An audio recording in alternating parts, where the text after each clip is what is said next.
नमस्कार, स्वागत है आप सभी का हमारे इस चैनल में और मैं हूं आपके साथ नेहा सर्वेश शुक्ला।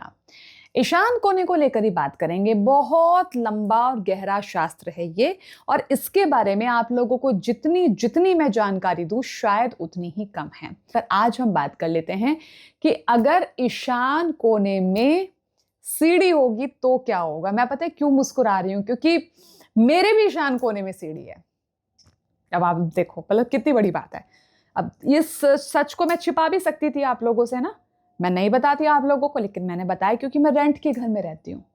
अब रेंट के घर में आप कितना भी, मैंने बहुत ढूंढ लिया, फाइनली मुझे ये समझ में आया। मैंने कहा चलो इसका निवारण वो मैंने कर दिया है, उसकी कोई दिक्कत वाली बात नहीं, निवारण मैं आप लोगों को भी बताऊंगी। लेकिन जिन घरों में ईशान कोने में सीढ़ियां हैं, ईशान मतलब नॉर्थ ईस्ट, मैं आप लोगों को रटा दूंगी, ये वाली बात ध्यान रखना इस बात का।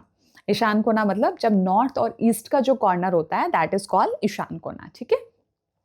ईशान कोने में जब आपकी सीढ़ियां होंगी तो क्या क्या होगा। ईशान कोने में जब स्टेयर्स होगा तो उसका मतलब क्या हुआ, आपने वास्तु पुरुष के सर पर रख दिया वजन रख दिया ना आपने। अब आप खुद सोचो, आपके सर पर किसी ने वजन रख दिया जबरदस्त, या किसी ने आपका सर बहुत तेज ऐसे करके बांध दिया और आपका सर वो छोड़ ही नहीं रहा है, क्या होगा। भन्ना जाएगा, ऐसा लगेगा नस एकदम से फटने को हो गया, ऐसा लगता था कि बस ये फट जाएगा, ब्लड की बौछार होने लगेगी, भाई छोड़ दो नहीं तो मैं क्या कर दूंगा मुझे भी नहीं पता। यही हमारे वास्तु पुरुष को हो रहा है, तकलीफ हो रही है उनको। सर में इतना वजन आप लोगों ने रख दिया है, चढ़ के जा रहे हो, सीढ़ियां डाल दी हैं आपने वहां पर। माइग्रेन की परेशानी होगी घर में किसी एक आदमी को। अगर आपके घर में बच्चे को किसी को माइग्रेन की परेशानी है, बड़े को है, ईशान कोण में सीढ़ी तो नहीं है, प्लीज देख लेना। घर में डिप्रेशन हो गया है, अकेला रहता है आदमी, या घर की कोई लेडी है या कोई बच्ची है अकेली रहती है, लगी रहती है, बस समझ में नहीं आ रहा है क्या हो रहा है उसको। बहुत बात करते हैं लेकिन बात नहीं करती है, अलग अलग रहती है, जैसे अवसाद हो जाता है, डिप्रेशन टाइप का हो जाता है। डॉक्टर्स को भी दिखा लिया, दवाइयां भी चल रही हैं, लेकिन नहीं बात करती, आती नहीं है किसी के भी सामने, डिप्रेशन सा हो गया है। चेक कर लो ईशान कोण में कहीं सीढ़ी तो नहीं है आप लोगों को। पार्किंसन का प्रॉब्लम हो गई है, ये रोग हो गया है, बहुत चक्कर काट लिए डॉक्टर्स के। सर से रिलेटेड परेशानियां, यानी ये जो है ना, ये मुंडी, इस मुंडी से रिलेटेड प्रॉब्लम होनी शुरू हो जाएंगी। ये ट्यूमर भी हो सकता है सर में, बहुत प्रैक्टिकल बात बता रही हूं मैं आपको, ऑपरेशन की नौबत आ सकती है। ये जितनी भी परेशानी ये जो हो सकती है ना, ये आपको दे देगा कौन, ईशान कोने में आपकी अगर सीढ़ी है तो।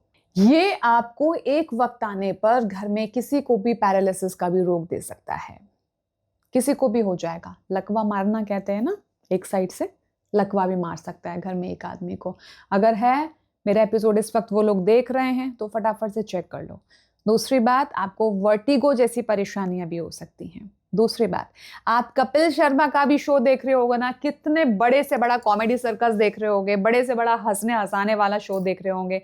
1 मिनट तो हंसोगे, उसके बाद फिर क्यों, बेफिजूल की टेंशन, पता नहीं क्यों है, बस है, हमें नहीं पता चल रहा, हमें नहीं समझ में आ रहा। बात, लोग बैठते हैं, लोग 4 लोग ग्रुप बना के बैठते हैं, मन भी करता है हमारा, फिर अचानक से मन बदल जाता है कि नहीं मन कर रहा है, नहीं यार हम लोग घर में ही ठीक है, अकेले बैठे हैं ना, खुश हैं, ठीक है। अकेले रहना शुरू करेगा आदमी, खुद ही अपने में मस्त रहेगा, नहीं समझ में आएगा उसको लोग बाग, 4 लोग बातें, लोगों के साथ गपशप करना, हंसी मजाक करना, नहीं, उसको ये सब चीजें समझ में नहीं आएंगी। अननेसेसरी का टेंशन में, अननेसेसरी का प्रेशर में वो आदमी रहेगा। अगला बताने जा रही हूं। अगला, ईशान कोने में जब भी सीढ़ी होगी, आप खुद तो टेंशन में रहोगे, आप दूसरों को भी टेंशन लेकर आओगे। मैं आपको बता रही हूं अब क्या होगा। घर में अच्छी खासी बात चल रही है, आप बात कर रहे हो अपने बुआ की, मामा की, फलाना की, ढिकने की, उन लोगों की वजह से आपके घर में अचानक से झगड़ा होना शुरू हो जाएगा और आपको समझ में नहीं आएगा ऐसा क्यों हो रहा है। क्यों? क्योंकि आपने बेफिजूल में, आप लोगों को आदत है ना लड़ने की, और ये किस वजह से हो रहा है, अननेसेसरी की टेंशन, अननेसेसरी का प्रेशर ले लेना, ये सब कुछ इस वजह से हो रहा है। ईशान कोण में क्या होना चाहिए, ईशान कोने में जल होना चाहिए। ईशान कोने में पानी का बोर आप कर सकते हैं, पानी की टंकी आप लगा सकते हैं बिना किसी से पूछे, मेरी भी पूछने की जरूरत नहीं है, मत दिखाइए किसी को भी।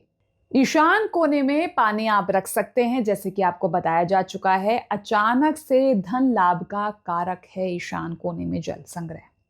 पानी आप रखते हैं ना, अचानक से धन ला कर दे देगा, आपको पता भी नहीं चलेगा कि कहाँ से धन आ गया, अचानक से पैसा आ जाएगा। आप बोलेंगे कोई, मान लो कि आपका पेमेंट कहीं से फंसी हुई होगी, अचानक से रिलीज होनी शुरू हो जाएगी, आपको पता नहीं चलेगा। आपको क्या होता है ना कि कई बार हमारे कोर्ट केस फंसे रहते हैं पारिवारिक संपत्ति में, या नहीं मिलती है बुजुर्गों की संपत्ति, लेकिन ईशान कोने में अगर जल संग्रह है, बोर आपने कराया है, पानी की टंकी वहां पे लगाई हुई है, तो ये आपको बड़ी से बड़ी खुशखबरी देने की शक्ति रखता है। लिख के रख लेना मेरी इस बात को, अचानक से धन प्राप्ति आप लोगों को दे देता है ईशान कोना। ये वाली बात आपको समझने वाली है। आगे तो समझ गए आप लोग कि ईशान कोने में क्या होना चाहिए। ईशान कोने में आप अपना जो है पूजा का रूम भी रख सकते हैं। आध्यात्मिक उन्नति का कारक है। सबसे बड़ी बात मैं आपको बता दूं, अगर आपका स्पिरिचुअल में बहुत ज्यादा इंटरेस्ट बढ़ रहा है ना, आप चाहते हैं, तो आध्यात्मिक उन्नति का बहुत बड़ा कारक है ईशान कोने में। अगर आपका जल का संग्रह है, तो पानी है, तो बोर करा रहे हैं, तो आंखें बंद करके आप करा लो, किसी से पूछने की जरूरत नहीं कि हम कहाँ बोर कराएं, करा लो आप आराम से। ईशान कोने में आप करा सकते हैं, आंखें बंद करके करवाइए, कोई प्रॉब्लम वाली बात नहीं है। आप यहाँ पर हम बात करेंगे ईशान कोने में अगर आपका बेडरूम है तो। आप लोग सोच रहे होंगे नेहा जी, अरे हमारे तो ईशान कोने में ना तो किचन है, ना टॉयलेट है, ना बाथरूम है, ना सीढ़ियाँ है, ना स्टोर रूम है, हम लोगों को तो ये प्रॉब्लम आएगी नहीं, हमारे तो ईशान कोने में बेडरूम है। सबसे बड़ी चिंता का कारक है। क्यों, बताऊंगी आपको अगले एपिसोड में। आज के लिए बस इतना ही। नमस्कार।